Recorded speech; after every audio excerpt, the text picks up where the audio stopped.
الحريق. وقال تعالى إن الذين آمنوا وعملوا الصالحات كانت لهم جنات الفردوس نزلا خالدين فيها لا يبغون عنها حولا.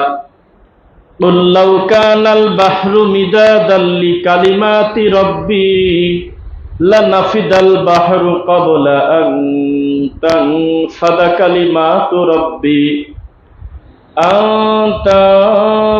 كلمات ربي ولو جئنا بمثله مددا.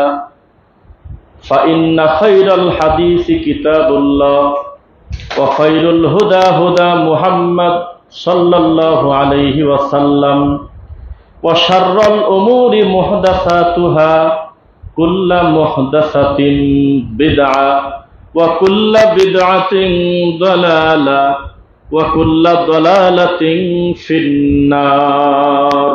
আলহামদুলিল্লাহ, প্রশংসা সব আল্লাহর জন্য, শান্তি অবতীর্ণ হোক আল্লাহর রাসূলের উপরে। আল্লাহুম্মা সাল্লি আলাইহি আল্লাহুম্মা বারিক আলাইহি। জুমার দিনে রব্বুল আলামিন আমাদেরকে তার ঘরে আসার সুযোগ দিয়েছেন, আলহামদুলিল্লাহ। পাশাপাশি এমন একটা বিষয় আমরা সিলেক্ট করেছি, আজকের বিষয় বা আমাদেরকে দেওয়া হয়েছে জাহান্নাম থেকে মুক্তির উপায়। এটা কিন্তু কোনো দলীয় ওয়াজ না, এটা একটা সার্বজনীন কথা। প্রত্যেকেই চায় আমাকে জাহান্নামে যেন আল্লাহ না দেন, কি চান না? প্রত্যেক দলের মানুষ চায় যাতে তাকে জাহান্নামে দেওয়া না হয়। তবে কিছু অতি সুন্নির বাইরে, যেমন যার উপরে কোরআন নাজিল হয়েছে, যার মাধ্যমে আমরা ইসলাম পেয়েছি, তার নাম একটু বলেন তো দেখি। মুহাম্মদুর রাসূলুল্লাহ সাল্লাল্লাহু আলাইহি সাল্লাম। তারও জান্নাত দরকার, তারও জাহান্নাম থেকে মুক্তির দরকার। তিনিও আল্লাহর কাছে মোনাজাতে বলতেন, তিনিও সালাম ফেরানোর আগে কবরের আযাব থেকে মাপ চাইতেন, তিনিও জাহান্নামের শাস্তি থেকে আল্লাহর কাছে ক্ষমা চাইতেন, তিনিও জান্নাতের আশা করতেন। তো আমরা শুধু জান্নাতের আশা করলে হবে না, পাশাপাশি জাহান্নাম থেকে মুক্তির চিন্তা করতে হবে। শুধু নেকামল করলে হবে না, পাশাপাশি বদামলকে পরিত্যাগ করতে হবে। ফামাই ইয়াকফুর বিত-তাগুত ওয়া ইউমিন বিল্লাহ, তাগুত থেকে নিজেকে ফেরাতে হবে, শিরিক বিদআত থেকে, কুফর থেকে নিজেকে ফেরাতে হবে। ওয়া ইউমিন বিল্লাহ, তখন আপনি ঈমানের স্বাদ পাবেন, ঈমানে ঢুকবেন। তো ঠিক তেমনি জাহান্নাম থেকে কেউ যদি মুক্তি পেতে না চায়, তার থেকে হতভাগা কাঙ্গাল পৃথিবীতে আর কেউ নাই। জান্নাতে যদি কেউ না যেতে চায়, এর থেকে হতভাগা কেউ আর নাই। এখন আমি আজকের জুমার খুতবার শুরুতে আপনাকে আগে বলবো জাহান্নামটা কি, তারপরে বলবো কোন কোন পদ্ধতিতে জাহান্নামের আগুন থেকে বাঁচা যায়। আল্লাহ তুমি সুযোগ দাও, বলেন আল্লাহুম্মা আমিন। জাহান্নামে যাওয়ার আগেও কিন্তু শাস্তির অনেক কাজ আছে। এক নাম্বার শুরু হয়ে যাচ্ছে কবর থেকে মরার পরে। হাসরের মাঠের পরিস্থিতি আরো ভয়াবহ, মিজানের ওজনের সময় আরো পরিস্থিতি জটিল, কিয়ামতের মাঠটা আরো বড় জটিল। জাহান্নামে ঢুকে যখন মানুষ যাবে, আল্লাহর শাস্তির সবচাইতে বড় চূড়ান্ত জায়গার নাম হলো জাহান্নাম। এর থেকে বড় শাস্তির জায়গা কোনোদিন কেউ দেখে নাই, শোনে নাই। জাহান্নামের শাস্তি এত কঠিন, একটা মানুষ যদি 30 বছর দুনিয়ার আগুনে জ্বলতো, আর যদি সে মরতো না, বাঁচতো না, লা ইয়ামুতু ফিহা ওয়া লা ইয়াহইয়া, এরপরেও লোকটার বলার ক্ষমতা নিশ্চিত নাই। আমরা বলতে পারবো না যে কবরের এই কষ্টটা, এই দুনিয়ার এই 30 বছরের আগুনের বিনিময়ে কবরে কয় মিনিটের শাস্তি তার হইল, এটা বলা যাবে না। কারণ দুনিয়ার আগুনের সাথে তার তুলনা হবে না। দুনিয়ার আগুনের জ্বালানি কাঠ হবে হলো আপনার কয়লা, তারপরে আপনার খড়ি, তারপরে আপনার গমের ভুসি, তারপরে গোবরের লাকড়ি, তারপরে পাটের খড়ি। এগুলো দিয়ে দুনিয়ার আগুনকে আমরা জ্বালাই, কিন্তু জাহান্নামের আগুন জ্বালানো হবে ওয়াকুদুহান নাস ওয়াল হিজারা, জাহান্নামের আগুনকে আল্লাহ প্রজ্বলিত করবে মানুষ আর পাথর দিয়ে। পরিস্থিতি খুব জটিল। আমার কিন্তু আজকের জুমার খুতবাটা আমার পরিকল্পিত করে সাজাতে সময় লাগছে। আমি চেষ্টা করব পুরোটা বক্তব্যে জাহান্নাম কত ভয়াবহ এবং তা থেকে বাঁচার উপায় কি সেটা বলার ইনশাআল্লাহ। এত জটিল পরিস্থিতি যে যার জ্বালানি কাঠ হবে না আপনি আর পাথর, পরিস্থিতি কত কঠিন। সুতরাং সেই জাহান্নামের আগুন থেকে আপনারা পানাহ চান কিনা? কিন্তু আমি আপনাকে শুরু থেকে প্রমাণ করব, এই চট্টগ্রাম কুমিল্লা সহ আশপাশের বহু আলেম ওলামা, বহু পীর ফকির তারা জাহান্নামের আগুন থেকে মুক্তি চায় না। প্রমাণ দেবই আজকে ইনশাআল্লাহ, দেবই। প্রকাশ্যে তারা বলে দিচ্ছে আমি জাহান্নামের আগুনের ভয় করি না, আমি জান্নাতের আশা করি না, আমি হইলে মাওলার প্রেমে ডুবে যাব, বলতেছে মানুষের ভেতর বলতেছে। কত বড় তাকওয়া তার, দেখেন তার কত বড় আল্লাহ ভীরুতা। সে বলতেছে আমি জান্নাত দিয়ে কি করবো, আমার জান্নাতের মালিকের হলেই তো মিটে গেল। তখন এই সামনের শ্রোতা বলে কথা তো ঠিকই, আল্লাহু আকবার, জান্নাত বেশি দামি না জান্নাতের মালিকের বেশি দাম? সবাই কয় জান্নাতের মালিকের। জাহান্নাম থেকে মুক্তি হতে যাব কেন আমি? আমার দরকার জাহান্নামের মালিকের খুশি করা। এই কথা বক্তব্য মানুষ খুব খায়, পাবলিক। বাহ, এ তো খুব বুজুর্গ টাইপের কথা। এত বড় তাকওয়া যে আমি জান্নাত দিয়ে কি করব? আল্লাহর কসম করে বলতেছি, প্রভাব বিস্তারকারী পীর হলো বাংলাদেশে ফুরফুরা নামে একটা পীর আছে, পন্থী। প্রকাশ্যে হাজারো মানুষের ভিতরে বক্তব্য বলতেছে নাম ধরে ধরে, আমাকে যদি আমার আল্লাহ বলে হে অমুক তুই জাহান্নামে চলে যা, আমি হাসতে হাসতে চলে যাব। কথা কি বোঝা যাচ্ছে? আমাকে যদি আমার আল্লাহ ডেকে বলে তুমি জাহান্নামে চলে যাও, তাহলে আমি হাসতে হাসতে জাহান্নামে দৌড় দেবো আর বলবো তুমি যদি আমাকে জাহান্নামে দিয়ে খুশি হও, আমি জাহান্নামে যাব। কথা বোঝা যাচ্ছে? আপনার এই নাঙ্গলকোটের একটা জোকার যে বলছিল যে আমার মরার সময় ঢোল বাঁশি বাজা কবর দিও, নাউজুবিল্লাহ, বলতেও তো খারাপ লাগে। কলেমা কালেমা ভাই কোনো কিছুর দরকার নাই, আমার মরণকালে ঢোল বাঁশি বাজায়ও। এই নাঙ্গলকোটের এক প্রতিবন্ধী জোকার এই কথা বলছিল, বাউল বলছিল, কেউ প্রতিবাদ করে নাই। এই বাউলের একটা পীর বলতেছে প্রকাশ্যে, একই ঘরানার, তোমরা আল্লাহর গোলামি করে জান্নাতে যাবো, জান্নাত আমাদের দরকার নাই, আমরা ওলি আল্লাহ পীর ফকিরের গোলামি করে জাহান্নামে যেতে প্রস্তুত আছি। তখন আমরা ভিডিওটা সামনে আসার পর অন্তর থেকে বলছি আমিন, আল্লাহ তুমি তাই করো, এক গরুকে তুমি সেখানেই ঢোকাও। নাউজুবিল্লাহ মিন যালিক। মানুষকে জাহান্নামের আগুনের ভয় দেখানো তো দূরের কথা, জাহান্নামকে মামাতো ভাই মনে করতেছে, শয়তানি করতেছে। অথচ জাহান্নামের আগুন এত কঠিন একটা পরিস্থিতি, এত জটিল যে জাহান্নামে ঢোকার আগে ফেরেশতারা চিৎকার করে বলতে থাকবে যে তুমি কি পাগল? সালাকাকুম ফি সাকর, মা সালাকাকুম ফি সাকর, এর ভিতরে কোনোদিন মানুষ ঢোকে? তোমার কাছে কি আলাম ইয়াতিকুম নাযির, ভয় দেখানোর কেউ যায় নাই? হালাল কোনটা হারাম কোনটা বলার কেউ যায় নাই? তোমাকে কেউ কি বলে নাই যে বেদাত কোনটা সুন্নাহ কোনটা? তোমার কি কেউ বলে নাই যে শিরক কোনটা তাওহীদ কোনটা? এখানে ঢুকলে কেন? তখন তারা বলবে ক্বালু বালা কদ জাআনা নাযির ফাকাযযাবনা ওয়া কুলনা মা নাযালাল্লাহু মিন শাই, আমাদের কাছে গিয়েছিল আলেম ওলামা, তবে আমরা তাদেরকে মিথ্যাবাদী বলছি। আমরা বলছি রাখো তো তোমার এসব কথা, বাপ দাদা বোঝে না, রাখো তোমার এ ধরনের কথা, এসব কথা কোথাও নাই কোরআন হাদিসে, নাউজুবিল্লাহ। তাদেরকে আমরা ওয়াহাবি বলেছি, তাদেরকে আমরা লামাযহাবি বলেছি, তাদেরকে আমরা ইহুদির দালাল বলে প্রত্যাখ্যান করে দিয়েছি। আমরা তো জানতাম না যে তাদের কথার কত দাম। দুনিয়াতে ব্যঙ্গ করেছি, তারা স্রোতের বিপরীতে এসে আমাদের হাতে দরুদ ধরায় দিত আর বলতো মিলাদকে দাফন দিয়ে দাও, এই যে দরুদ নিয়ে চলো। আমরা তখন বলেছি এই লোকটা ভণ্ড প্রচারক, এই লোকটা ফিতনা করে, সবাই মিলে কত সুন্দর আমরা মিলাদ করি, উনি কেন বিরোধিতা করে? আমরা তাকে মিথ্যাবাদী বলতাম। কথা বোঝা যাচ্ছে? তখন বলবে মা সালাকাকুম ফি সাকর, সাকারে ঢুকলে কেন জাহান্নামে? তোমার কাছে কি এই সম্পর্কে কেউ বলে নাই? তখন তারা বলবে বলছিল, তবে আমরা শুনি নাই। ক্বালু লাম নাকু মিনাল মুসাল্লিন ওয়া লাম নাকু নুতঈমুল মিসকিন, মিসকিনকে খেতে দেই নাই আর সালাত আদায় করি নাই।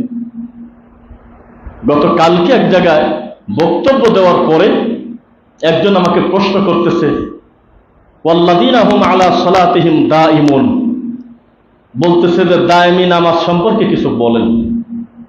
দায়েমি নামাজ মানে দেলে দেলে পড়া, ওই কাবা এক আর ভিতরের দেল কাবা আলাদা আছে। নাউযুবিল্লাহ, ভিতরে নাকি আলাদা কাবা আছে। নামাজের মতো নামাজ নাকি 2 রাকাত পড়লেই হয়ে যায়। এটা ওনাদের বুঝ। 2024 সালে এই কথা বলতেছে। তখন আমি বললাম, যুক্তিতে আপনার সাথে আমি যাব না, আমি দাইমুন মানে কি কাইমুন মানে কি বলবো না, আমি শুধু একটা কথা বলবো, সবচাইতে বেশি কোরআনের এই আয়াতটা বসছে কিনা তার নাম বলেন। তখন একাই কয় যে মুহাম্মদ সাল্লাল্লাহু আলাইহি ওয়াসাল্লাম, কারণ তারপর কোরআন নাজিল হয়েছে, হয়নি? তো যার প্রতি কোরআন নাজিল হয়েছে তিনি দায়েমি বলতে কি বুঝলো এটা শুনবেন না আমি কি বুঝলাম তাই শুনবেন? কয় যে হুজুর যা বলছে তাই নবী। তখন বললাম যে মুহাম্মদ সাল্লাল্লাহু আলাইহি ওয়াসাল্লামের উপরে এই আয়াত নাজিল হইল, তিনি এই কথা বোঝে নাই যে নামাজের মতো নামাজ একদিন পড়লেই হয়, মরা পর্যন্ত সেই নবী 5 ওয়াক্ত সালাত আদায় করেই কবরে গেছে। বোঝা যাচ্ছে? নাকি তিনি বলছে যে না নামাজ ভিতরে ভিতরে পড়লেই চলে, এটা বলছে? তো যে কথা বলতেছিলাম, আমাদের আর আপনাদের তাকওয়ার কত বেশি। আমরা মুনাজাতে কান্নাকাটি করে কুল পাই না, আল্লাহ আমাদের তাকদিরে কি আছে আমরা জানি না, তুমি আমাদের ক্ষমা করো। আরে জান্নাতে সুসংবাদ প্রাপ্ত সাহাবীরা কান্না করে, আল্লাহ জানি না বিচারের মাঠে আমাদের পরিস্থিতি কেমন হবে, তুমি আমাদেরকে জাহান্নামের আগুন থেকে বাঁচাও আল্লাহ, বলে নাই না? ফাতেমা রাদিয়াল্লাহু আনহার মতো মানুষকে আমার নবী কবরের আযাবের ভয় দেখাচ্ছে, জাহান্নামের আগুনের ভয় দেখাচ্ছে। এক সাহাবী আরেক সাহাবীর কান্না দেখে বলে, এত কাঁদো কেন, কি হয়েছে? তো বলে যে আমি সম্পদের জন্য কাঁদি না, সন্তানের জন্য কাঁদি না, আমি কাঁদতেছি জাহান্নামের আগুনের ভয়ে, কবরের আযাবের ভয়ে। তখন জবাব দিয়েছে, ঠিক আছে তাহলে কাঁদো। বলে নাই যে তাড়াতাড়ি বাড়ি চলে আসো, আরে তুমি জান্নাতে সুসংবাদ পাইছো নবী থেকে, তুমি কেন কাঁদো তা বলে নাই। কয় যে জাহান্নামের আগুনের ভয়ে কাঁদো, হ্যাঁ ঠিক আছে তাহলে কাঁদো। আর আমাদের দেশের এই গরু ছাগল বলতেছে জাহান্নাম দি জান্নাত দি আমি কি করব, মাওলার প্রেমে ডুবে যাব। নাউযুবিল্লাহ। পৃথিবীতে আল্লাহকে যদি সবচেয়ে বেশি ভালোবেসে থাকে তার নাম মুহাম্মদুর রাসূলুল্লাহ সাল্লাল্লাহু আলাইহি ওয়াসাল্লাম। ওয়াল্লাহি, আল্লাহর কসম, ওয়াল্লাযী নাফসি বিয়াদি, ওই সত্তার কসম যার হাতে আমি মুহাম্মদ সাল্লাল্লাহু আলাইহি ওয়াসাল্লামের প্রাণ, সেই আল্লাহর নামে শপথ করে বলতেছি, আমি আমার আল্লাহকে যত ভয় করি তোমরা তত ভয় করো না। আমি আমার আল্লাহকে যত মেনে চলি তত তোমরা মেনে চলো না। আমি আমার আল্লাহকে যত চিনি তোমরা আজও পর্যন্ত তত চেনো না। সেই নবী আমি বেশি বেশি কান্না করি, অল্প অল্প হাসি। বোঝা যাচ্ছে? তো সেই নবী আল্লাহর কাছে বলতেন, আল্লাহ জান্নাতুল ফেরদাউস দিন আল্লাহ, হে আল্লাহ জাহান্নামের আগুন থেকে আপনি আমাদেরকে বাঁচান আল্লাহ। আর উম্মতদেরকে শিক্ষা দিচ্ছে জান্নাত যখন লাগবেই তাহলে জান্নাত চাওয়ার সময় বড়টা চাও। বড়টা মানে কি? হ্যাঁ, জান্নাতুল ফেরদাউস। আপনি বলেন তো আমার এই কথা কি অযৌক্তিক? আসলে পীর ফকির যারা আছে আমাদের এই দেশে, আপনি অধিকাংশ দেখবেন 99% তাদের জান্নাতের কোনো দামই নাই। জান্নাতের কথা বলবেন হাসবে, জান্নাত আমি কি করব, আমি তো আল্লাহর প্রেমে ডুবে যাব। নাউযুবিল্লাহ। এই কথা আল্লাহর সাথে যায় না। আল্লাহকে সবচেয়ে বেশি যিনি ভয় করেছেন তার নিজেরও জান্নাত দরকার, তার নাম মুহাম্মদ সাল্লাল্লাহু আলাইহি ওয়াসাল্লাম। নবী সাল্লাল্লাহু আলাইহি ওয়াসাল্লাম বলেছেন, ওয়ালা আইনুন রাত ওয়ালা উযুনুন সামিআত ওয়ালা খাতারা আলা কলবি বাশার, দুনিয়ার চোখ কখনো দেখে নাই, দুনিয়ার কান কোনোদিন শোনে নাই, দুনিয়ার অন্তর কোনোদিন কল্পনা করতে পারবে না জান্নাতে আছেটা কি। সুবহানাল্লাহ। এত বড় নিয়ামত দিয়ে পূর্ণ করা, আর সেই জান্নাত আমাদের দরকার নাই, এই কথা যারা বলে তারা কি মুসলিম না মুসলিম? এতক্ষণ আপনাকে বোঝালাম যে জাহান্নাম কি, আসলে জাহান্নামটা কি। আল্লাহর আযাবের শাস্তির চূড়ান্ত ফলাফলের জায়গার নাম জাহান্নাম। এক কথায় কি বোঝা গেল? তার পর্যায় কম বেশ আছে, কিন্তু ওখানে ঢুকে গেলে বোঝা যাবে যে এর থেকে তীব্রতার শাস্তির চূড়ান্ত ফলাফলের জায়গা কোথাও নাই। আর জান্নাত মানে কি? আল্লাহর সন্তুষ্টির সবচেয়ে বড় ফলাফল। মনে থাকবে নাকি? আল্লাহর সন্তুষ্টির সবচেয়ে বড় ফলাফলের নাম হলো জান্নাত বাগান। ওখানে ঢুকলে আর বের হওয়া নাই। ওখানে ঢুকলে বের হওয়া আছে, কিন্তু জাহান্নামে ঢুকলে আর বের হওয়া নাই, নাকি বলেন? আছে। এখানেও একটা দল আছে আমাদের দেশে, তাদেরকে মুতাজিলা বলে, আরো বিভিন্ন গ্রুপ আছে। তাদের একটা দাবি, জান্নাতে ঢুকলে যেমন বান্দার আর বের হওয়া লাগে না, জাহান্নামে ঢুকলে আর কোনোদিন বের হবে না, নাউযুবিল্লাহ। জি না, আহলুস সুন্নাহ ওয়াল জামাতের আকীদা এটা নয়।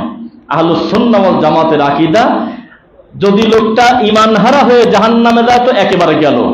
যদি লা ইলাহা ইল্লাল্লাহ ঠিক না থাকে তাহলে তাকে আর ঠেকানোর মতো কোনো রাস্তা নাই। বুঝবেন কথা? আবু তালেবকে জাহান্নাম থেকে বের করতে পারে এমন কোন ক্ষমতাই পৃথিবীতে কারো নাই। কারণ সব ভালো, একটা জিনিস শুধু অনুপস্থিত, তার নাম হলো লা ইলাহা ইল্লাল্লাহ। আবু লাহাবকে জাহান্নাম থেকে বের করতে পারবে পৃথিবীতে কেউ নাই, কারণ তার সুপারিশই নাই, কারণ তার একটা জিনিস নাই, তা হলো লা ইলাহা ইল্লাল্লাহ, মানে তাওহীদ নাই। আবু জেহেল জাহান্নামে ঢুকে গেছে কথা ঠিক, তবে ওখান থেকে বের হওয়ার কোনো সুযোগ আর নাই, কারণ জাহান্নাম থেকে বের হওয়ার জন্য ঈমান জরুরি। কি জরুরি? কিন্তু একটা লোক কবিরা গুনাহ করছে, জিনা করেছে, চুরি করেছে বা অন্য কোনো পাপের কারণে আল্লাহ অসন্তুষ্ট হয়ে তাকে জাহান্নাম দিয়েছে, পিতামাতাকে কষ্ট দিয়েছে, কিন্তু লোকটা শিরক করে নাই। কি করে নাই? তার তাওহীদ সহ ঢুকেছে, মানে কুফরি করে নাই। এই কারণে আল্লাহ সুবহানাহু ওয়া তাআলা তার এই শাস্তির কারণে একটা পর্যায়ে পোড়াতে আল্লাহ তাআলা তাকে জাহান্নাম থেকে বের করে জান্নাতে দেবেন ইনশাআল্লাহ। বোঝা কি যাচ্ছে?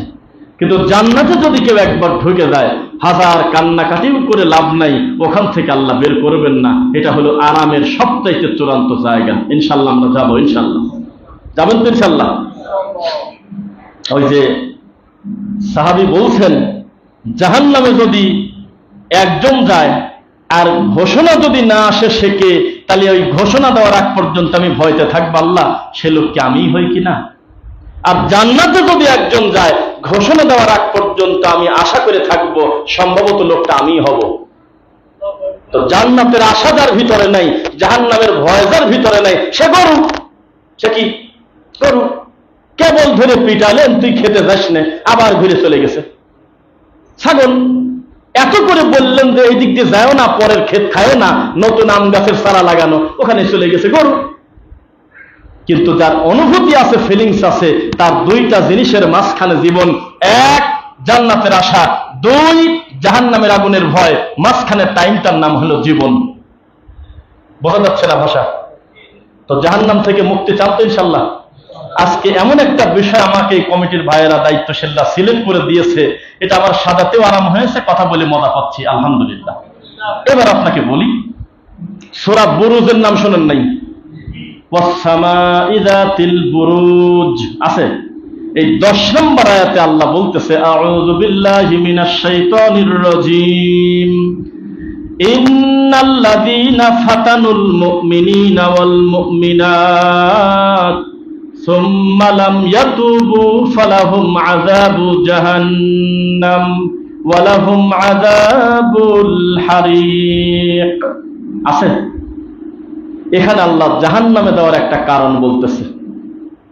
এই কারণের উপরে জুমার খুতবা দিলে পৃথিবীতে কোনো বিদাতি নাই, ও যদি আল্লাহকে ভয় করে থাকে ও বিদাত এবং শিরিক করা ছাড়বে, পাশাপাশি মানুষকে খারাপ নামে ডাকবে না ইনশাআল্লাহ। উদাহরণ আগে দিয়ে নেই। আপনার বাম পাশে হলো দুনিয়ার বহু সম্পত্তি, 10 বিঘা জমি, 50টা গরু, বাড়ি ঘর সবকিছু, আর ডান পাশে হলো লা ইলাহা ইল্লাল্লাহ। ওজন কোনটা বেশি? আর একটু ভালো করে বলি, ডান পাশে রয়েছে আমার নবীর সুন্নাহ, দাম কোনটা বেশি? ডান পাশে রয়েছে আপনার ঈমান, কোনটার দাম বেশি? নিয়মের কথা না? এই সব কিছু একটা লোক কেড়ে নিয়েছে আপনার তত ক্ষতি করতে পারে নাই, কারণ 30টা গরু নিয়ে গেছে কথা ঠিক, 31 নম্বর গরু যদি আপনার রুজিতে থাকে, আপনার কবরে দেওয়ার আগে আল্লাহ দিবেই। বোঝা যাচ্ছে? দুনিয়ার ক্ষতি করছে লোকটা। একটু এলোমেলো করে বসতে বলবো আমি আপনাদেরকে ভাই, যাতে পিছন থেকে যারা আসবে আপনাকে ডিঙিয়ে আসতে না হয়। একটু এলোমেলো করে সিরিয়াল মেরে উল্টা পাল্টা করে বসেন, গায়ে গায়ে লেগে দাঁড়ান, কারণ বসা ব্যক্তি দাঁড়ালে জায়গা বেড়ে যাবে ইনশাআল্লাহ। অন্তত পরবর্তীতে যারা আসবে তাদের দিকে যাতে তাকাতে না হয় আপনার। কোথায় ছিলাম বলেন তো? কোন সূরার কত নম্বর আয়াত? সবারই মনোযোগ আছে আলহামদুলিল্লাহ। তো ঈমানের ক্ষতির চাইতে বড় ক্ষতি পৃথিবীতে নাই। একটা লোক যখন আপনাকে গালি দিচ্ছে, একটা লোক যখন আপনাকে বলতেছে আমি তোকে এই করব সেই করব, বিভিন্ন কিছু গালিগালাজ করতেছে দুনিয়াবী কারণে, আপনার খুব একটা কষ্ট লাগে না। কিন্তু ইসলামের কারণে, রাসূলের সুন্নাহ নিয়ে যদি কেউ ব্যঙ্গ করে, কষ্ট কোনটায় বেশি লাগে? বেশি লাগে না? কারণ এই বিষয়টা আপনার কলিজায় লেগে গেছে। এতক্ষণ লাগতেছিল হলে অন্তরে, মুখে এমনি লাগলো। তো একজন ইমানদারের ধর্মের কাজে বাধা দেওয়ার চাইতে বড় কষ্ট আর কি হতে পারে আমাকে বলেন আপনি? ইন্নাল্লাযীনা ফাতানুল মুমিনিনা ওয়াল মুমিনাত, আমি জানি এখানে ধর্ম জানা আলেম ওলামাও আছেন, আমার কথা বুঝবেন। নিশ্চয়ই যারা আমার মুমিন পুরুষ আর নারীকে কষ্ট দেয়, বুঝতেছেন নাকি? বাসায় যা দেখবেন হুবহু লেখা আছে কিনা। সুম্মা লাম ইয়াতুবু, কষ্ট দিল কিন্তু তওবা করে নাই, মরে গেছে। ফালাহুম আযাবু জাহান্নাম ওয়া লাহুম আযাবুল হারিক, যন্ত্রণাদায়ক আযাব তার জন্য জাহান্নাম সামনে। তা আমার বুঝ, আমাকে যদি কেউ রফলে দাইন করার কারণে আমাকে ইহুদির দালাল বলে, আমি তাকে ছেড়ে দেবো না? আমি আল্লাহর উপরে ছেড়ে দেবো? এত সস্তা না। এই কষ্ট তুমি আমাকে দাও নাই, তুমি আমার নবীর সুন্নাহ নিয়ে ব্যঙ্গ করলে কেন? আমাকে যদি কেউ আমিন জোরে বলার কারণে বলে আমি আমেরিকা থেকে টাকা পাই, আমি তাকে ছেড়ে দেব না, আমি সরাসরি আল্লাহর কাছে ছেড়ে দেব। আমি তাকে ছাড়বো না, কারণ উনি আমার জাগতিক ক্ষতি করে নাই, আমাকে কষ্ট দিয়েছে আমার ইমানের কষ্ট। আমাকে যদি কেউ পায়ের সঙ্গে পা মিলানোর কারণে বলে খ্রিস্টান, আমি তাকে ছেড়ে দেব না, আমি আল্লাহর সিদ্ধান্তের উপরে ছেড়ে দেব। আঘাতটা ব্যক্তির উপরে দেয় নাই, স্বয়ং ইসলামের উপরে আঘাত দিয়েছে। আমাকে যদি কেউ সুন্নাহ পালন করার কারণে অকথ্য ভাষায় গালিগালাজ করে, আমি আব্দুল কাদের জিলানীর মতো জবাবও দেব, পাশাপাশি আল্লাহর কাছে আমি ছেড়ে দেব। আল্লাহ, ওর ব্যবস্থা তুমি করে দিও, এটা ছেড়ে দেব, কারণ এই কর্মটা আমার সাথে কোনো ভুল করে নাই, স্বয়ং ইসলামের সাথে ঠাট্টা করেছে। বোঝা কি যাচ্ছে? তো জাহান্নাম এমন একটা চূড়ান্ত শাস্তির ফলাফলের জায়গা যে ওখানে যাতে না যাওয়া লাগে, প্রতিদিন ডানে বামে সালাম ফিরানোর আগে আত্তাহিয়াতুদ দরুদ দোয়া মাসুরায় আপনি পড়েন নাই? কথাটা পড়েন কিনা? যে আল্লাহ, জাহান্নামের আগুন থেকে আপনি আমাকে বাঁচান, পানাহ দেন। খুব কঠিন ব্যাপার। জান্নাত যেভাবে চাইবেন, জাহান্নামও সেভাবে পানা চাইবেন আল্লাহর কাছে, বলেন ইনশাআল্লাহ। আর কোন মানুষ যদি বলে আমি জান্নাত জাহান্নাম বুঝি না, আমি আল্লাহর সন্তুষ্টি চাই, তাহলে ওটা টাটকা কাফের, ওটা মানুষই না, ওটা গরু। কারণ আল্লাহর সন্তুষ্টির স্বয়ং বড় মাধ্যমের নামই হলো, চূড়ান্ত ফল হলো জান্নাত। আর আল্লাহর আযাবের সবচেয়ে বড় শাস্তির নাম হলো জাহান্নাম। আমি তো আল্লাহর খুশি করার মাধ্যমেই জান্নাত চাচ্ছি, কি বলেন? এবার আসেন, জাহান্নাম থেকে বাঁচার উপায়টা কি? কয়েকটা উপায় বলি, কি বলেন? অনেক উপায়, এক এক হাদিসে। কোন হাদিসে আছে তুমি সাদাকা করো, কি করো? আল্লাহর নবী ঈদের সালাত করে যাচ্ছে, মহিলাদের সাথে কথা ওয়াজ করতেছে যে ইয়া মাশারান নিসা, হে মহিলারা, তোমরা জাহান্নামের আগুন থেকে বাঁচো, তোমাদেরকে আমি বেশি বেশি জাহান্নামে দেখছি। তাসাদদাকনা, তোমরা সাদাকা করো। কেন? আমাদের অন্যায় কি? বলে যে তোমরা একে অন্যের গীবত করো, তোমরা অকৃতজ্ঞ, তোমাদেরকে আমি জাহান্নামে বেশি দেখেছি। কি করে বাঁচবো? নবী বললেন তাসাদদাকনা, তোমরা বেশি বেশি আল্লাহর পথে সাদাকা করো। তার মানে বোঝা গেল সাদাকা জাহান্নামের আগুন মিটিয়ে দেয়। আর সাদাকাতু বুরহান, দান হলো দলিল। জমি আমার, প্রমাণ, দলিল, আমি জান্নাতে যাব ইনশাআল্লাহ, দলিল আল্লাহ আমি তোমার পথে সাদাকা করছি আল্লাহ। এটা একটা মাধ্যম। আরেকটা মাধ্যম, ফামান কানা ইয়ারজু লিকা রাব্বিহ, কেউ যদি আল্লাহর সন্তুষ্টি চায়, আল্লাহর সাথে মিলিত হতে চায়, তাকে দুইটা কাজ করতে হবে। কয়টা? ফালিয়ামাল আমালান সালিহা, তাকে আমলে সলে করতে হবে, বিদআত যুক্ত আমল করলে হবে না। কি করতে হবে? আমলে সলে। ওয়ালা ইউশরিক বিইবাদাতি রাব্বিহি আহাদা, ভুলেও যাতে তার রবের সাথে লোকটা শিরক না করে, তাহলে সে জান্নাতে যাবে, জাহান্নাম থেকে বাঁচবে ইনশাআল্লাহ। জাহান্নাম থেকে বাঁচার আরেকটা পথ, মানুষের গীবত থেকে বেঁচে থাকা। ইনশাআল্লাহ পারবেন? মানুষের গীবত থেকে বেঁচে থাকতে হবে। সবচেয়ে বেশি জাহান্নামে নেবে মানুষের কোন জিনিস একটু বলেন দেখি, কেউ জানেন নাকি? মাশাআল্লাহ, খুশি হলাম। জিহ্বা। কি জিহ্বা? তো তরবারি নয়, জিহ্বা তো কোনো ধারালো অস্ত্র নয়, তবুও তাহার ধার এত বেশি যে তরবারি ফেল, পৃথিবীর কোনো তরবারি নাই যে তরবারি জিহ্বার চাইতে বেশি কাটতে পারে। 3 দিন মেহমানদারি করেছেন, 3 দিন কষ্ট করে খাওয়াইছেন, মন মতো ভালো মন্দ খাওয়ানোর পর বাড়িতে যখন চলে যাচ্ছে তখন একটা কটু কথা বলে দিলেন, সব গেল না, একবারে শেষ। 30 বছর সংসার করলেন আপনি, খালি একবার মুখ দিয়ে বললেন তোমার সংসারে এসে আমার জীবনটা শেষ, আমার মতো পাগল তাই সংসার করে গেলাম, এটা কি ঠিক হলো তার বলা? এর নাম অকৃতজ্ঞ। তো কেউ যদি আমলে সলে পরে আর শিরিক থেকে বেঁচে থাকে তাহলে সে জাহান্নাম থেকে বাঁচবে ইনশাআল্লাহ। কেউ যদি গীবত থেকে বেঁচে থাকে, তার জিহ্বাকে সংরক্ষণ করতে পারে, সেও জান্নাতে যাবে ইনশাআল্লাহ। এবার আসেন জাহান্নামের কথা, জাহান্নামের কথাই বলবো। হাদিসের রাবি হলে আবু হুরায়রা, কার নাম বললাম? রাদিয়াল্লাহু আনহু। হাদিসটা আছে সহিহ বুখারীতে, আমি আরবি পড়ি তারপর অনুবাদ করি। আন আবি হুরায়রা রাদিয়াল্লাহু আনহু قال قال رسول الله صلى الله عليه وسلم حجبت النار بالشهوات وحجبت الجنة بالمكاره। আবু হুরায়রা রাদিয়াল্লাহু আনহু বলতেছেন যে মুহাম্মদ সাল্লাল্লাহু আলাইহি ওয়াসাল্লাম বলেছেন, জাহান্নামটা ঘেরা আছে হলো মানুষের চাওয়া পাওয়া মনের খুশি প্রবৃত্তি দিয়ে, মন যা চায় তাই দিয়ে। টাকনুর নিচে কাপড় পরলে একটু ভালো লাগে, টাকনুর উপরে কাপড় পরলে ঠেঙা ঠেঙা লাগে, এটা একটা মনের চাওয়া। রাস্তাতে দাম্ভিকতার সাথে হাঁটলে একটু মজা লাগে, আর বিনয়ের সাথে হাঁটলে কেমন কেমন জানি লাগে, পাগল পাগল লাগে, এটা মনের চাওয়া পাপ। গোটা জাহান্নামের চতুর্পাশের প্রাচীর হইল মানুষের চাওয়া পাওয়া দিয়ে ঘেরা, মন যা চায় তার নাম হলো জাহান্নাম। ওয়াহুজিবাতিল জান্নাতু বিল মাকারিহ, আর জান্নাতের চতুর্পাশের দেওয়াল, জান্নাতটা ঘিরে রাখা হয়েছে হলো কষ্ট দিয়ে, পরিশ্রম দিয়ে, ক্লান্ত অবস্থা দিয়ে। আপনার কি মাথা খারাপ? একটা লোক রাত 3টার সময় উঠে আল্লাহকে ডাকে, আর একটা লোক চেতন পায় হইল দিন 10:30টার সময়। এই দুইজন ব্যক্তি এক হতে পারে? জান্নাত খুব কঠিন। এখন আপনাকে আর একটা সূত্র বলি, জাহান্নাম থেকে মুক্তি পেতে চান কিনা? ইনশাআল্লাহ চান।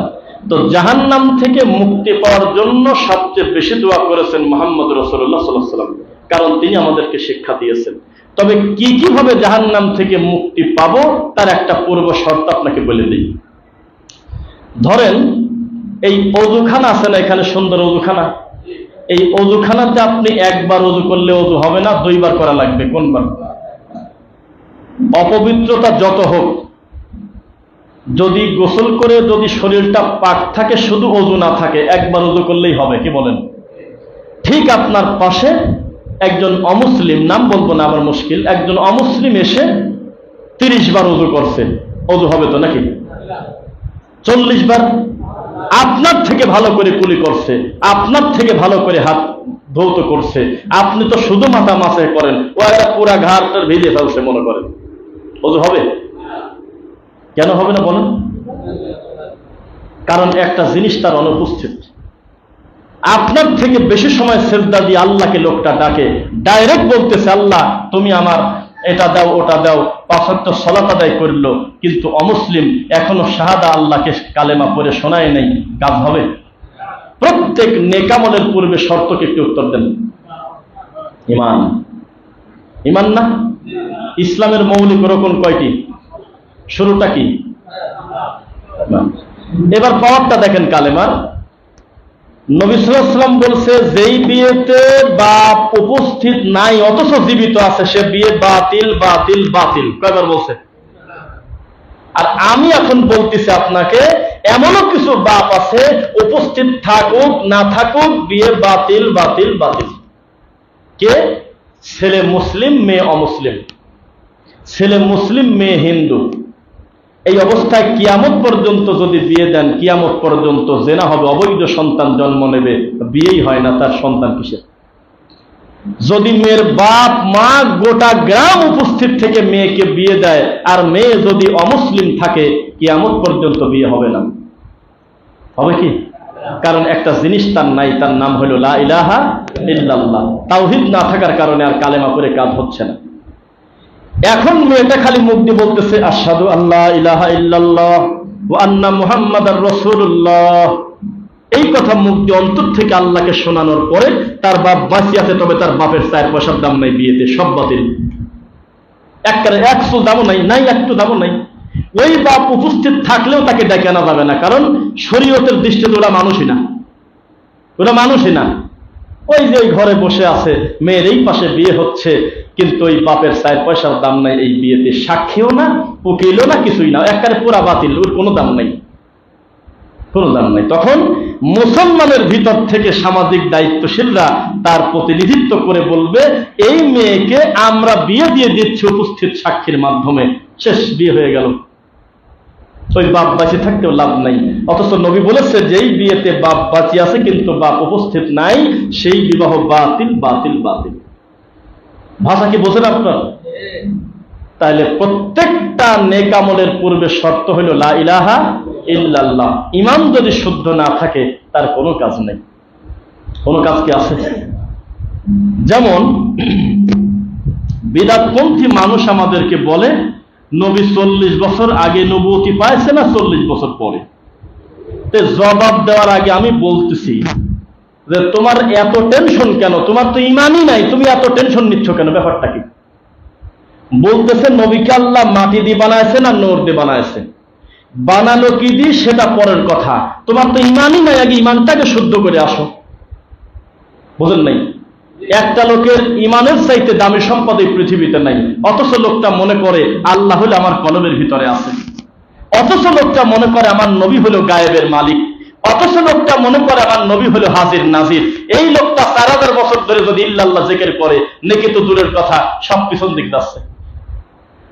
এই লোকটা টেনশন করতেছে যে নবী নবুয়তি পাইল কবে, পাওয়ার পরে কি কাজ করছে সে তার নাম নেয় না। আমার কথা বোঝেন নাই? নবুয়তি নবী কবে পাইল এই কথা বলে যারা মারামারি করতে চায়, ইসলামী শরিয়ার বিধান থাকলে চামড়া তুলে দিত তাদের। যে নবীকে বানালো কি দিয়ে, ময়ূর হইয়া ছিল কিনা, নবুয়তি কোন মাসে পাইছে তার আগে ছিল কিনা, এই সিরিয়াল নাম্বার করা তো উম্মতে মুহাম্মাদের কাজ না। উম্মতে মুহাম্মাদের কাজ হলো নবীকে অনুসরণ করা, ইত্তেবা করা। কি বলেন? কিয়ামত পর্যন্ত আল্লাহর কসম করে বলতেছি, কোন হাদিসে কোরআনে ঢোকে নাই যে আমার বিচারের মাঠে আমাকে বুঝে দিতে হবে আমার নবী নবুয়তি পাইছে কবে। আমাকে শুদ্ধ করে বলে দিতে হবে আমার নবীকে মাটি দিয়ে বানাইছি না নূর দিয়ে বানাইছি। এ ধরনের কোন প্রশ্ন আছে? কিন্তু একটা প্রশ্ন হবে, মায়ের যখন শুরু হবে, মায়ের খেতে খেতে জাহান্নামীরা বলবে, আল্লাহ আমরা বুঝে গেছি কেন আমাদেরকে মারতেছেন। আমাদের এই মায়ের পিছনে 2টা গ্রুপ আছে। কয়টা গ্রুপ? কথা বলেন না কেন?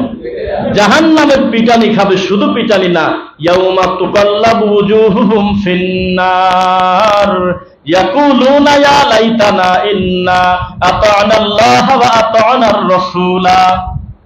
জাহান্নাম নিয়ে আলোচনা না আজকে, জাহান্নামের কথা বলি। জাহান্নামের শাস্তির কিন্তু বিভিন্ন প্রকার আছে, আছে কিনা? কাউকে জাহান্নামে নিয়ে যাওয়া হবে যখন তার মাথা থাকবে নিচে, পাও থাকবে উপরে। জাহান্নামে কাউকে নিয়ে যাওয়া হবে যখন তার পিছনে শিকল দিয়ে হাত পা বাঁধা। বোঝেন নাকি কথা? কিন্তু একদল মানুষকে আল্লাহ জাহান্নামে আগুনে পোড়াবেন একটা সিস্টেম করে। কিভাবে? সরাসরি তাকে জাহান্নামে দিয়ে ছেড়ে দেবেন না। আপনারা কি পেঁয়াজ ভাজা বোঝেন? ডিম ভাজা বোঝেন? একটা পাট হয়ে গেলে ডিমটা উল্টে দেয় না, না। চপ ভাজা বোঝেন? বেগুনি ভাজা একটা অংশ হয়ে গেলে আর একটা অংশ উল্টা করে দেয়। এখানে হাফেজ আলেম আছে, আমার আয়াতটা দেখেন ঠিক আছে কিনা। ইয়াউমা তুকাল্লাবু ওয়ুজুহুহুম ফিন্নার, জাহান্নামী একদল মানুষের মুখমণ্ডল আল্লাহ উলট পালট করে ঘোরায় ঘোরায় পোড়াবে। নাউজুবিল্লাহ। মানে এক পাট পোড়ানো হলে আবার আর এক পাট দেবে, এভাবে মাঝে মধ্যে তাকে উল্টা পাল্টা করে করে জাহান্নামে শাস্তি দেবে। ছোট শাস্তি নাকি? হ্যাঁ, তো এরকম ভেদে ভেদে পোড়ানো হবে। তো ইয়াকুলুনা ইয়া লাইতানা, এই কষ্ট সহ্য করতে না পেরে তারা বলবে, ইন্না আতা'না আল্লাহ ওয়া আতা'নার রাসূলা। আল্লাহ 8 বছর মুরিদ না হয়ে যদি চরমনার হতাম বাইসে যেতাম নাকি। ওখানে আর কারোর নাম নেয় না। মায়ের ছোট জায়গায় ফিরে এসে বলতেছে, ইন্না আতা'না আল্লাহ ওয়া আতা'নার রাসূলা ইয়াকুলুনা ইয়া লাইতানা। তারা সবাই বলবে শাস্তি সহ্য করতে না পেরে, আল্লাহ আমাদের আফসোস, আজকে যদি আল্লাহকে মেনে নিতাম, তোমার নবীকে মেনে নিতাম, তাহলে এই অবস্থা আমাদের হয় না। ওখানে একবারও বলল না আল্লাহ আমি হানাফি মাযহাবটা না মানি, যদি শাফি মাযহাব মানতাম কত উপকার হয়তো, বলে না, জায়গায় এসে লাইনে এসে গেল। বুঝতেছেন না? মানে পড়ার সময় সানি খুতবায় হুজুর বেদাতি হুজুর বলতেছে কুল্লু বেদাতিন দলালা, কয় সব বেদাতি গোমরাহ, আর নামাজের পরে বসবেন মিলাদ আছে তাই কয়, বলে না মনে হয়? তো বললো কি আর বুঝলোটা কি? তো ঠিক তেমনি তখন আফসোস করে বলবে আহারে আমি যদি তোমাকে মেনে নিতাম, তোমার নবীকে মেনে নিতাম, তাহলে বাঁচতাম। যখন দেখে যে না বলে কাজ হচ্ছে না, মায়ের তো বেরিয়ে যাচ্ছে, তখন তারা বলবে ওয়াকালু রাব্বানা ইন্না আতানা সাদাতানা ওয়া কুবারানা ফাআদাল্লুনা সাবিলা।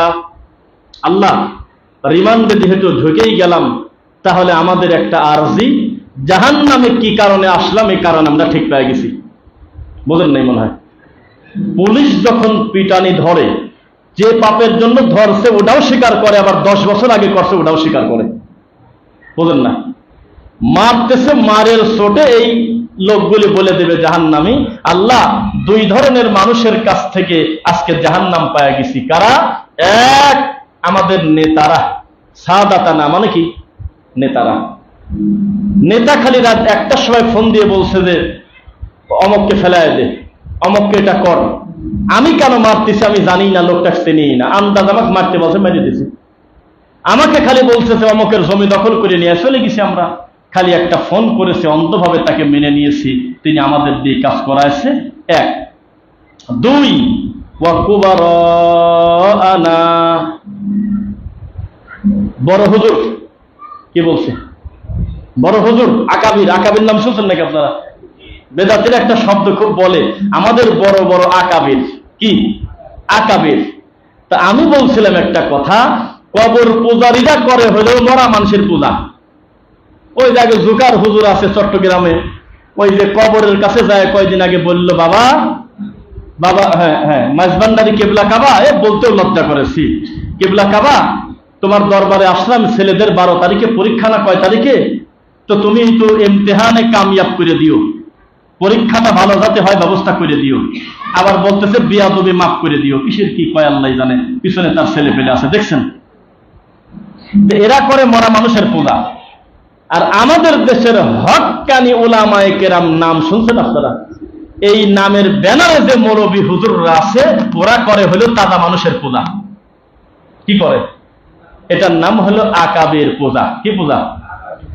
ছোটবেলায় আমাদের হুজুররা বলতেন, আমাদের বড় বড় আকাবিররা বলেছেন, আল্লাহর কসম করে বলতেছি, আমরা তখন মনে করতাম এটা হলো বড় পূজনীয় ব্যক্তি, তারা মুরব্বী শ্রেণীর বড় বড় লোক, আকাবির মানে বড়, তাই না?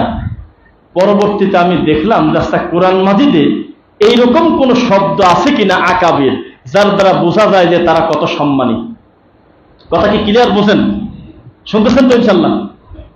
দেখি আল্লাহর ঘরে একটা ছোট করে ধ্বনি দিয়ে দেখি, লিল্লাহি তাকবীর, আলহামদুলিল্লাহ। তো এখন কোরআন মাজিদে এই শব্দের কোনো গুরুত্ব আছে কিনা, যা দ্বারা একটা মানুষ অন্ধভাবে একটা ব্যক্তিকে মেনে নিচ্ছে আর বলতেছে আমাদের আকাবিররা বলেছে। তো কোরআন মাজিদে পায়ে গেছি, সূরা আনআমে সম্ভবত পায়ে গেছি, সেখানে লেখা আকাবিরা মুজরিমিহা লিয়ামকুরু ফিহা। যেই আকাবিরকে আমাদের দেশের মানুষ মাথার তাজ মনে করে, থানবি, তারপরে মঞ্চের পাগল, আরো বিভিন্ন লোক আছে কিনা, তাদেরকে আকাবির বলে ডাকে আর সম্মান করে।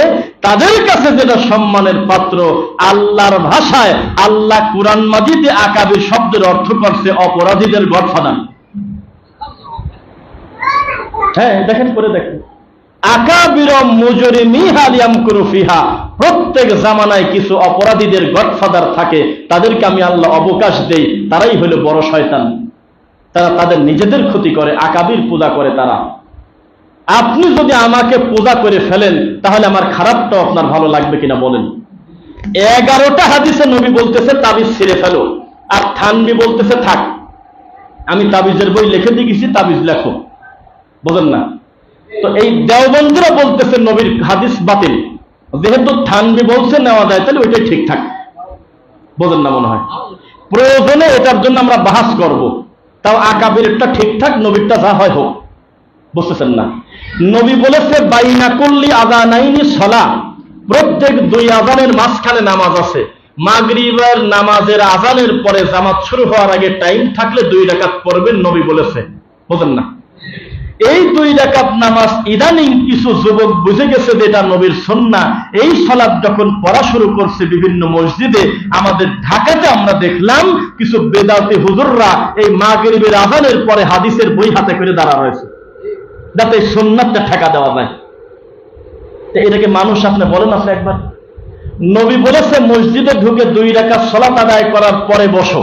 ইদা দাখালা আহাদুকুমুল মসজিদ, যে কেউ যদি মসজিদে ঢোকে আগেই যেন লা ইয়াজলিস, আগেই না বসে, হাত্তা ইউসাল্লা রাকাতাইন, 2 রাকাত নামাজ না পড়া পর্যন্ত।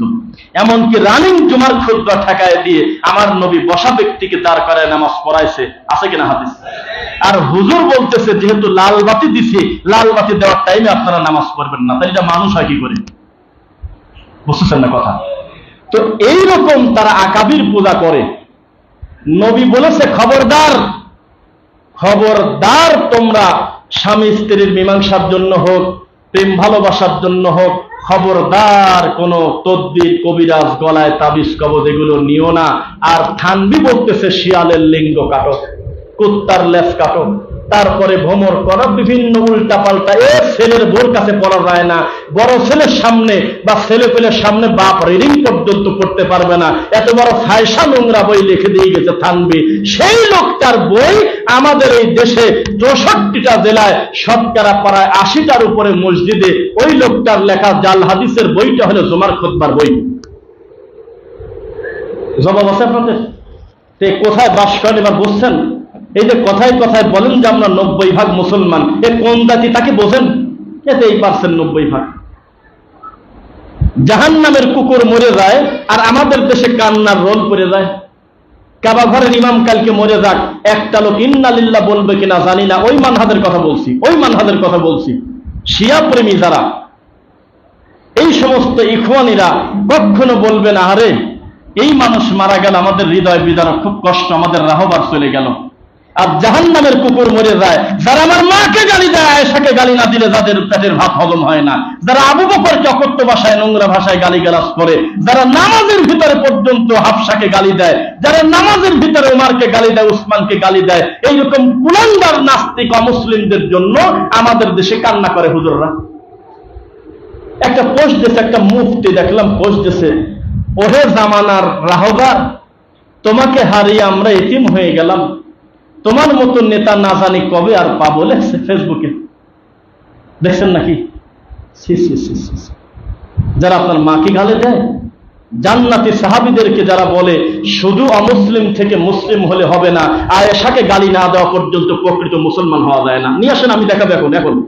কারণ মোবাইল থাকলে বের করেন, আমি চ্যালেঞ্জ করতেছি।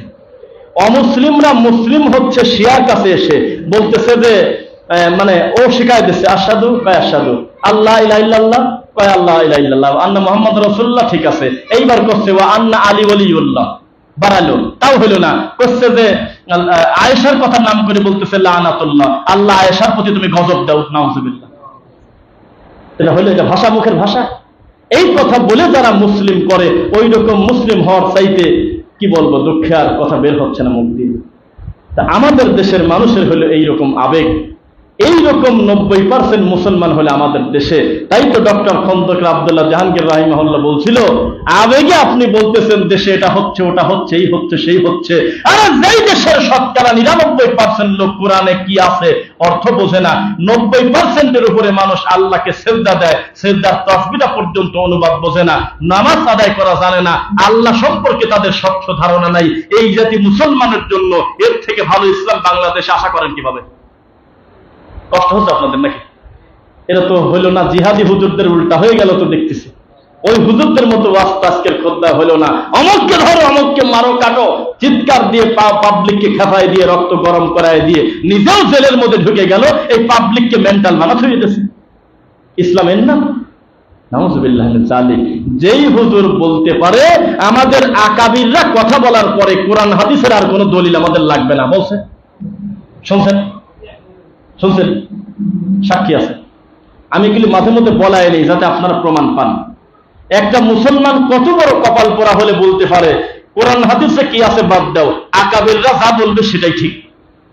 আকাবিরকে থানবি, আকাবিরকে ওই যে আপনার মনসার পাগল যে বলছে যে জেলখানাও নাই আল্লাহও নাই, বলছে নাকি? আকাবিরকে হাটহাজারের কোন কে জানি একজন ছিল, ও নাকি আফ্রিকার জঙ্গলে যায় জহরের নামাজ পড়ে, এই তো আকাবির। এইরকম ইসলাম বিশেষ করে কুমিল্লা, নোয়াখালী, বিশেষ করে চাঁদপুর, চট্টগ্রাম এই এরিয়াতে চলে। এখন আপনি বোঝেন আপনি কোন বাউন্ডারির ভিতরে আছেন। পরিবর্তনকে চান ইনশাল্লাহ? পরিবর্তন যদি না আমরা চাইতাম, এত কষ্ট করে এই রোদের ভিতরে তীব্র গরমে এই রক্ত দিয়ে আমাদের ভাইয়েরা কষ্ট করে এই খোলা মাঠের ভিতরে জায়গা করে আল্লাহর ঘরটা তারা কোনোদিন করতো না। তাদের টাকা পয়সার দরকার নাই, জাগতিকভাবে আল্লাহ তাদের ভালোবাসছে, শুধুমাত্র আপনাদেরকে হকটা বোঝানোর জন্য এত কষ্ট করে আজকের এই আল্লাহর ঘরটা করেছে। আল্লাহ তুমি তাদের মেহনতকে কবুল করো। আল্লাহ এর সঙ্গে টাকা দিয়ে, বুদ্ধি দিয়ে, শ্রম দিয়ে, মেধা দিয়ে, জায়গা দিয়ে যেভাবে সহযোগিতা করেছে তুমি আল্লাহ তাদেরকে উত্তম বিনিময় দান করো। জুমার খুতবার প্রথম পর্ব শেষ করছি। বারাকাল্লাহু লানা ওয়া লাকুম ফিল কুরআনিল আযীম।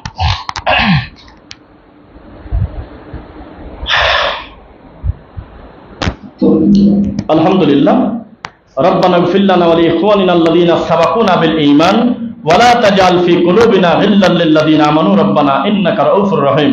রব্বিরহামহুমা কামা রাব্বায়ানি সগীরা। রব্বিরহামহুমা কামা রাব্বায়ানি সগীরা। রব্বানা আতিনা ফিদ দুনিয়া হাসানা ওয়া ফিল আখিরাতি হাসানা ওয়া কিনা আযাবান নার। রব্বানা ওয়া আতিনা মা ওয়া'আদতানা আলা রাসূলিকা ওয়া লা তুখজিনা ইয়াওমাল কিয়ামা ইন্নাকা লা তুখলিফুল মিআদ। রব্বানা লা তুযিগ কুলুবানা বা'দা ইয হাদাইতানা ওয়া হাব লানা মিন লাদুনকা রাহমা ইন্নাকা আনতাল ওয়াহ্হাব। আলহামদুলিল্লাহ, আমরা যদিও আমাদের পরিস্থিতি অনুকূলে না, গরমে আপনাদেরও কষ্ট হচ্ছে, আমাদেরও, তবু আমরা একে অন্যকে আল্লাহর জন্য ভালোবাসি। আলহামদুলিল্লাহ। তাই আমাদের কষ্ট তো বহু দূরের কথা, আমাদের বক্তব্যের দ্বারা, আপনার বক্তব্য দ্বারা একজন ভাই যদি অন্ধকার থেকে ফিরে আলো পেয়ে যায়, এটাই হবে এই প্রতিষ্ঠানের সবচেয়ে বড় সফলতা, এবং সেটা হবে আমরা আশাবাদী ইনশাআল্লাহ। আল্লাহর কাছে বলি, এই আপনাদের ইউনিয়নের নামটা উচ্চারণ করা কঠিন, বাংগড্ডা। বাংগড্ডা ইউনিয়নবাসী শুধু নয়, যারাই আল্লাহর দিন প্রেমী, কোরআন এবং সুন্নাহর প্রতি যাদের ভালোবাসা আছে, তাদের জন্য এটাই একটা বিরাট বড় মার্কাজ। আমরা 7 তলা 10 তলায় বিশ্বাসী না, ঠিক কিনা? 5 তলা মসজিদ করেছেন, প্রতি কাতারে 200 জন লোক দাঁড়াতে পারে, টাইস করা, ইমামদের চেয়ারে বসে মানুষের বানানো 3 নাম্বার খুতবা দেয় বসে বসে। সেই চেয়ারের দাম হলো 10 লাখ টাকা। মসজিদের একটা ঝাড়ুবাতি বিক্রি করলে এইরকম মসজিদ 2টা করে দেওয়া যায়। তাদের ওযুখানাটা বিক্রি করে দিলে এইরকম 4টা মসজিদ করা যায়। কিন্তু মসজিদের জুমার নামাজের ইমামতি যে লোক করে সে হলো বেদাতি, হাকিমপুর জর্দা দিয়ে পান খায়, তাবিজ বিক্রি করে খায়।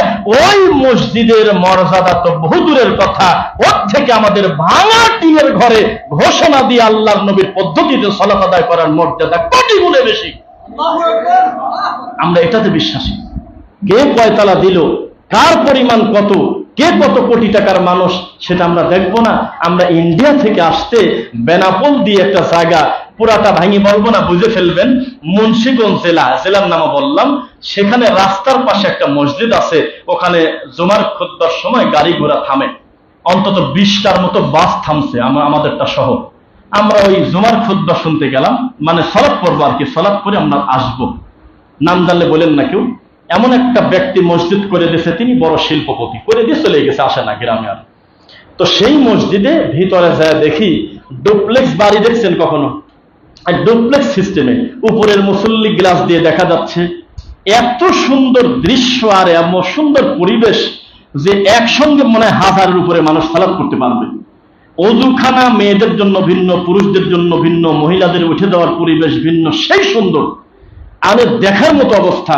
এসি, ইমাম সাহেব যেখানে দাঁড়িয়ে আছে তার চতুর্পাশের দৃশ্য দেখলে আপনার চোখ জোড়ায় যাবে। মানুষের কি এতই টাকা থাকে? এত সুন্দর মসজিদ করে দিয়েছে। দুঃখে লজ্জায় আত্মহত্যা জায়েজ থাকলে মনে হতো আল্লাহ মানুষ আত্মহত্যা করে মরে যেত। এই মসজিদের এত বড় গুরুত্বপূর্ণ ব্যক্তির নাম হলো জুমার খুতবার ইমাম, কি বলেন, খতিব। সেই খতিব হলো এক বেদাতি জোকার। এ পাগলের এখনো গালে জর্দা দেখা যাচ্ছে, রুমাল টুমাল দিয়ে মহিলা মানুষের মতো পর্দা করে কোন রকম চোখটা বাড়া আছে, আর জাল হাদিস বলতেছে, সমানে জাল হাদিস কয়। আমি আরামে বসে শুনতেছি।